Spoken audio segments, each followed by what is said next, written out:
नमस्कार। आज पुस्तक समीक्षा के अंतर्गत मैं दूसरा भाग लेकर प्रस्तुत हूँ। आज इस पुस्तक का मैं समीक्षा करने जा रहा हूँ। पुस्तक का नाम है मध्यकालीन इतिहास और ये इसके प्रकाशक हैं उपकार प्रकाशन आगरा के द्वारा ये पुस्तक प्रकाशित की गई है। ये संपादकीय पुस्तक है जिसमें इतिहास की बहुत अच्छी जानकारी दी गई है। तो आइए इस पुस्तक की समीक्षा करते हैं। इससे पहले कि हम वीडियो शुरू करें, अगर आपने अभी तक हमारे चैनल को सब्सक्राइब नहीं किया है तो कृपया सब्सक्राइब कर लीजिए, लाइक कर लीजिए और शेयर कर लीजिए। तो आइए पुस्तक के बारे में जानकारी हासिल करते हैं। ये पुस्तक जैसा मैंने बताया आपको उपकार प्रकाशन आगरा के द्वारा लिखी गई है, जिसमें इन्होंने इतिहास को बहुत सरल तरीके से प्रस्तुत किया है।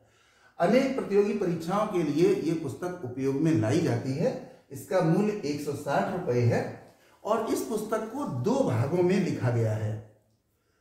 2 भाग का मतलब है कि उस पुस्तक में कालक्रम के अनुसार 2 भाग बांट दिए गए हैं। इसमें सबसे पहला जो भाग है वो 750 ईस्वी से लेकर के 1200 ईस्वी तक का काल इसमें कवर किया गया है।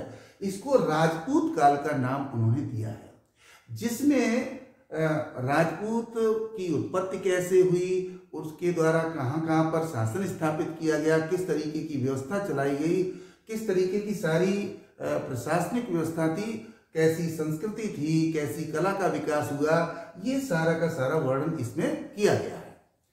और इसके बाद जो दूसरा भाग है उसमें 1200 ईस्वी से लेकर के 1707 ईस्वी तक का समय निर्धारित किया गया है। तो जैसा कि पहले इसमें राजपूतों की उत्पत्ति से लेकर के और पृथ्वीराज चौहान के पतन तक की कहानी को लिया गया है, या मोहम्मद गोरी के आक्रमण और उसकी विजय प्राप्ति तक का समय लिया गया है। और इसके बाद विजय प्राप्ति के बाद जब मोहम्मद गोरी अपने 3 सेनापतियों को छोड़ करके जाता है हिंदुस्तान में, कुतुबुद्दीन ऐबक, एल्दौस और कुबाचा, तो वो किस तरीके से भारत में सल्तनत की स्थापना करते हैं, वहां से लेकर के और औरंगजेब की मृत्यु तक का इसमें भाग लिया गया है, जिसमें पूरा का पूरा सल्तनत काल और मुगल काल का इसमें वर्णन किया गया है। तो अब इसके बाद अब हम ये देखते हैं कि आखिर इस पुस्तक की विशेषताएं क्या हैं।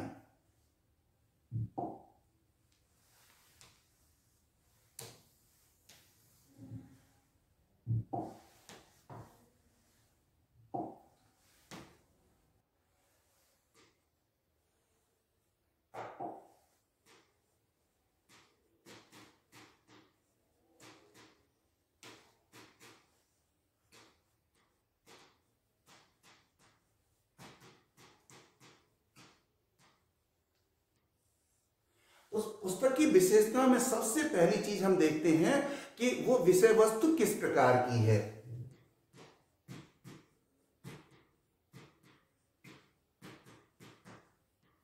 विषय वस्तु की दृष्टि से अगर देखा जाए तो इतिहास में 2-3 चीजें बहुत जरूरी होती हैं। एक चीज होती है जरूरी कि विवरण को सही तरीके से प्रस्तुत किया जाए।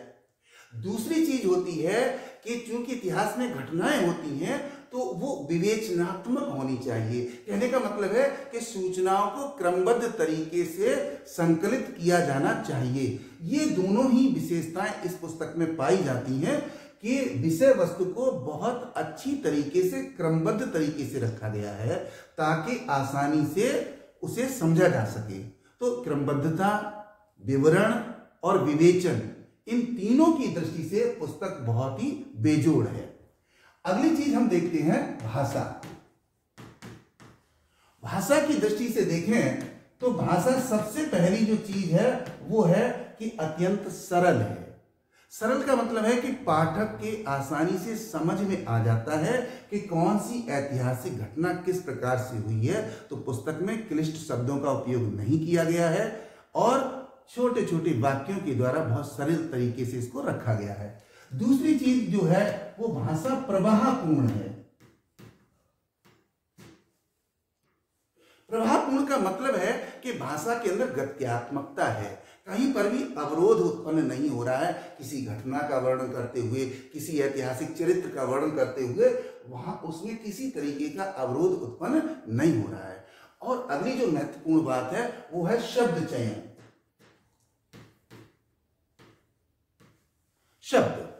शब्द चयन इतिहास में बहुत आवश्यक होता है, क्योंकि जिन शब्दों का उपयोग उस ऐतिहासिक काल में किया गया है उन शब्दों का इस पुस्तक में अच्छी तरह उपयोग किया गया है और उनको समझाया गया है कि उस समय जो शब्द थे उनका क्या मतलब था।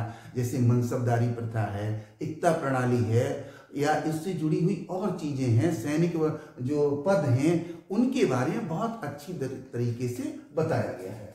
अब बात करते हैं शैली की। शैली का मतलब है कि जो पुस्तक लिखी गई है उसका स्टाइल क्या है, शैली क्या है। तो शैली यहाँ पर क्या है, यथार्थपूर्ण शैली को उपयोग में लाया गया है, क्योंकि इतिहास में भाव की ज्यादा जरूरत नहीं होती है, जरूरत होती है यथार्थ की।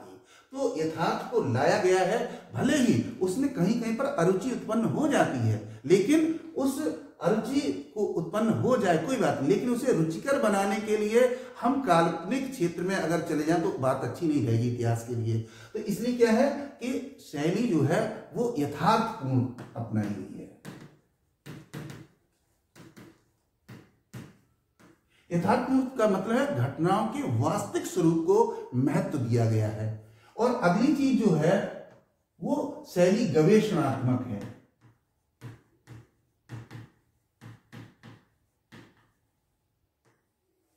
गवेषणात्मक का मतलब होता है जहां पर जैसी सिचुएशन है, जहां पर जैसी स्थिति है, जहां पर जैसा दृश्य है, उसी तरीके से शब्दों को चुनकर के उसी स्टाइल में प्रस्तुत करना जिससे कि आसानी से समझा जा सके। और सूचनाओं को आधार बनाया गया है जो कि प्रतियोगी परीक्षाओं के लिए बहुत आवश्यक होता है। तो ये भाषा और शैली की बात हो गई। अब हम करते हैं आखिर इसमें गुणवत्ता क्या है पुस्तक में। गुणवत्ता की दृष्टि से अगर हम देखें तो सबसे पहली चीज है विवरण। जो ऐतिहासिक विवरण दिया गया है वो बहुत उच्च स्तर का है।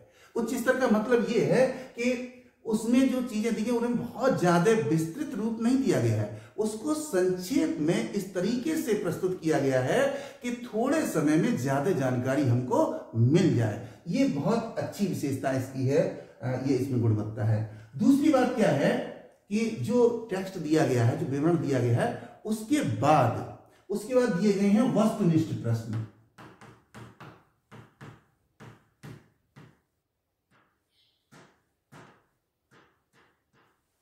यानी कि आप पूरा टॉपिक पढ़ लेंगे और पढ़ने के बाद में उस पर आपको अभ्यास करना है, उन सूचनाओं को का ज्ञानार्जन आपको करना है।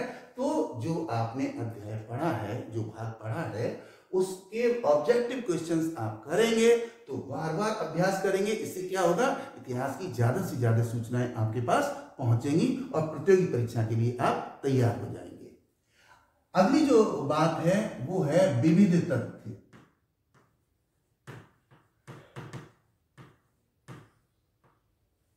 विविध तथ्य पुस्तक के अंत में क्या किया गया है कि जितने भी अध्याय हैं उन सभी अध्यायों से संबंधित महत्वपूर्ण बिंदु दिए गए हैं, उनको विविध तथ्य नाम दिया गया है। जैसे मान लीजिए किसी भी टॉपिक का वर्णन 10 पृष्ठ में किया गया है, तो उस 10 पृष्ठ के जो सार तत्व है, जो सूचनाएं खास हैं, महत्वपूर्ण है उस टॉपिक से संबंधित, उनको एक पेज में लाया गया है।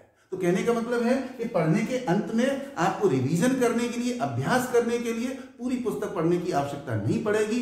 इस विविध तथ्य पर जाइए, जो टॉपिक वा जो अध्याय आपके समझ में कम आ रहा है या जहां पर दिक्कत आ रही है, उस अध्याय को खोलिए और उसके जितने भी इंपॉर्टेंट इंफॉर्मेशन हैं जो विविध तथ्य, वो आपको वहां पर मिल जाएंगे। ये इसकी एक विशेष बात है।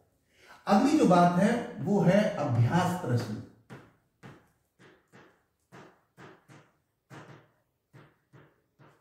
अभ्यास प्रश्न का मतलब है पुस्तक के अंत में पूरे पाठ्यक्रम से जितना भी उन्होंने जो कार्यक्रम लिया था, जो 2 भाग मैंने बताए थे, उसमें से करीब 500-600 वस्तुनिष्ठ प्रश्न दिए गए, बहुविकल्पीय प्रश्न दिए गए हैं। यानी जो कुछ भी आपने पढ़ा है उस पुस्तक से, उसका अगर आप अभ्यास करना चाहते हैं तो आप अंत में उनको कर सकती हैं।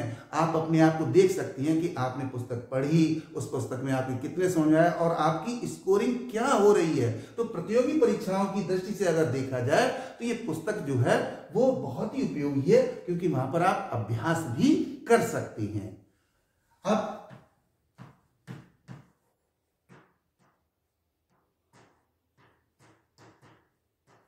अंतिम शब्द के रूप में अगर हम कहें, लास्ट वर्डिक्ट अगर हम कहें, तो ये पुस्तक जो है बहुत ही उपयोगी है। उपयोगी इसलिए है कि इसमें विवरण भी दिया गया है, इसमें वस्तुनिष्ठ प्रश्न भी दिए गए हैं जिससे टॉपिक वाइज आप कर सकते हैं। उसके बाद फिर इसमें विविध तथ्य भी दिए गए हैं, मतलब जिस्ट भी दिया गया है, सार तत्व भी दिया गया है। अगर आपके पास समय ज्यादा नहीं है, आपने एक बार पढ़ लिया है, दोबारा आप उन इंफॉर्मेशन को रिमेम्बर करना चाहते हैं तो आप वहां पर चले जाएं, संक्षेप में आपको चीजें मिल जाएंगी। उसके बाद क्या है कि प्रतियोगी परीक्षा की दृष्टि से आप अभ्यास करना चाहते हैं तो भी आपके लिए अभ्यास प्रश्न दिए गए हैं। हाँ, अगर आप कहेंगे कि सर इसमें इतनी सारी विशेषताएं हैं तो कमी क्या है, तो हाँ, थोड़ी सी जो कमी हमें दिखती है वो ये दिखती है कि इन्होंने, बेहतर होता कि पहले टॉपिक के रूप में अगर ये दे देते कि मध्यकालीन भारत के इतिहास को जानने के स्रोत क्या है तो और अच्छा रहता। ठीक है, और इसके साथ ही जो इन्होंने अंत में दिया है यहाँ पर और बेहतर होता कि कुछ जो है टॉपिक के हिसाब से जो प्रतियोगी परीक्षाओं में प्रश्न आए हैं, आ चुके हैं, अगर उनको अरेंज करके दे दिया होता तो ये और अच्छी पुस्तक बन सकती थी। लेकिन इस सब के बावजूद भी ये पुस्तक बहुत ही अच्छी है। आप लोग इसे पढ़िए, इतिहास का ज्ञानार्जन कीजिए। मेरी तरफ से बहुत बहुत शुभकामनाएं, और पढ़ते रहिए, ज्ञानार्जन करते रहिए, प्रतियोगी परीक्षा की पढ़ाई करिए। Best wishes to all of you. Goodbye, good luck, thank you very much.